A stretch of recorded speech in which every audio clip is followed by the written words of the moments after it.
เข้ามาเบิ่งโครงสร้างของใบรายงานผลการดำเนินงานเนาะเพราะว่าในรายงานการเงินใบรายงานผลการดำเนินงานถือเป็นใบที่สำคัญเป็นการเบิ่งวัดผลของการดำเนินธุรกิจเนาะธุรกิจเวียกในระยะเวลาหนึ่งอาจจะเป็นกรอบเวลาของ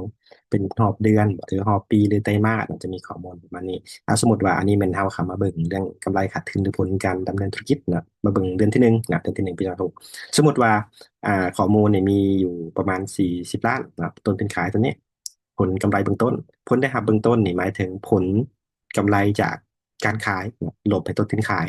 ต้นทุนขายคือต้นทุนที่ของสินค้าหรือบริการที่เราขายฮะของตัวนี้มีตัวนี้หมายความว่าได้กำไรอยู่14.4ล้านจากนั้นแล้วจึงเอากำไร14.4ล้านตัวนี้มาลบให้ต้นทุนการจำหน่ายเนาะต้นทุนการจำหน่าย5 ล้าน 4เนาะแล้วก็ต้นทุนบริหารอื่นๆฐานนี้เนาะจะบอกเป็นกำไรจากการดำเนินธุรกิจกำไรตัวนี้หมายถึงกำไรที่ว่าเราเฮ็ดธุรกิจตัวจริงของเราเนี่ยมีผลประกอบการตัวนี้เนาะซึ่งว่าได้ลบตามขันส่วนว่ารายรับการเงินรายจ่ายการเงินน่ะจะเป็นส่วนของ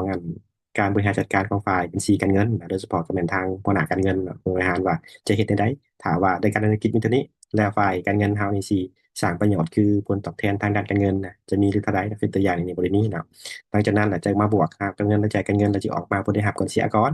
ตัวนี้นะเป็นพื้นฐานที่จะเอาไปไล่เรียนในกากรเนาะหลังจากนั้นแล้วก็จริงเอาตัวเลขตัวเลขตัวนี้นะไปตั้งไปตั้งเป็นผลได้หักเพื่อไล่เรียงอากรว่าจะมีตัวได้หักได้หักบ่ได้นะมาพูดหรือบ่พูด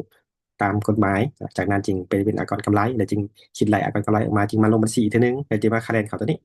เป็นอากรกำไรปกตินะของประจำปีจากนั้นนะถามว่ามีการประเมินเรื่องอากรเงินชำระก็อาจจะมีข้อมูลนี้แต่ถ้า SME ส่วนใหญ่ก็จะบ่ค่อยมีตัวนี้นะจะปฏิบัติแต่ข้อนี้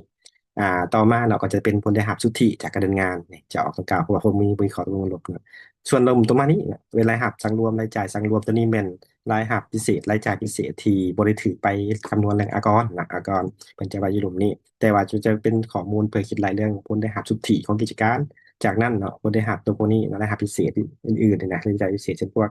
อ่ะคีภัยอุบัติเหตุภัยพิบัติธรรมชาติด้วยการปรับปรุงทางบัญชีเปลี่ยนแปลงนโยบายต่างเนาะเอามาใส่จุดนี้ จึงได้เป็นกำไรสุทธิของบริษัทการที่ว่าใบรายงานผลการดำเนินงานมีกำไรหลายขันบันนี้มันเป็นผลดีต่อการประเมินและกการวิเคราะห์เรื่องผลประกอบการว่ามีปัญหาอยู่ไซจุดดีจุดอ่อนใดคือตัวอย่างถ้าเอาอย่างพูดว่าอันต้นทุนการจำหน่ายนี่5 ล้าน 4นี่มันจะไซส์เนาะที่เขาเบิ่งเนาะจะมีต้นทุนค่าไฟที่เป็นการจำหน่ายเนาะตัวค่าน้ำค่าโทรศัพท์อันนี้มันส่งอยู่ฝ่ายเรื่องการจัดจำหน่ายของสินค้าอาจจะเป็นตัวใดเนาะทางคิดคำเบิ่งอาจจะอยากของห้างนะอันนี้ของห้างเป็นเรื่อง การจะจำหน่ายนะเป็นต้นทุนเรื่องติดพันกับเรื่องมาร์เก็ตติ้งเรื่องของการขายเนาะการจัดส่งก็จะอยู่ในคอร์ดของตัวนี้ส่วนเรียกบริหารเนาะก็จะประกอบมีการนำค่าไฟเครื่องใช้ของการค้าส่วนเป็นอื่นที่เป็นเรียกบริหารหลังบ้านเนาะคือเหตุให้กิจการมีความอ่าของตัวในการเฮ็ดเวียกมันจะเป็นบริหารนะฉะนั้นการที่วางเห็นในข้อนี้แหละครับจะสามารถดึงออกไปเพื่อวิเคราะห์เนาะวิเคราะห์เรื่องตัวเลขว่าเท่าใดมาจากไซเซียเป็นส่วนใดอันต่างๆอันนี้จะเป็นผลดีต่อการเฮ็ดเรื่องวิเคราะห์การเงินหลายเนาะ อันนี้สมมติว่าถามว่าเขาส่งบทรายงานกับปีสามารถพิมพ์อยู่นี่นะพิมพ์ตรงนี้ก็จะเอามาเป็นบทรายงานตามมาตรฐานหรือตามแบบฟอร์มของกระทรวงการเงินกำหนดทันเนาะโดยมีเนี่ยก็สามารถเพิ่มหมายเหตุหมายเหตุในบทรายงานได้สมมติหน้าตาก็จะประมาณนี้นะที่เอาเป็นอันนี้เป็นฟอร์มปกติอันนี้ก็ถือว่าเป็นเนื้อในหรือโครงสร้างมาตรฐานของ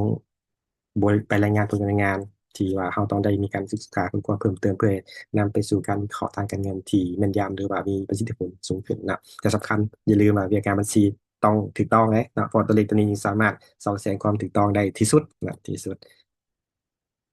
อันนี้ก็ถือว่าเราได้นำใส่โปรแกรมประกาศทิศเนาะเป็นโปรแกรมที่ในการฝึกซ้อมแล้วก็นำไปใช้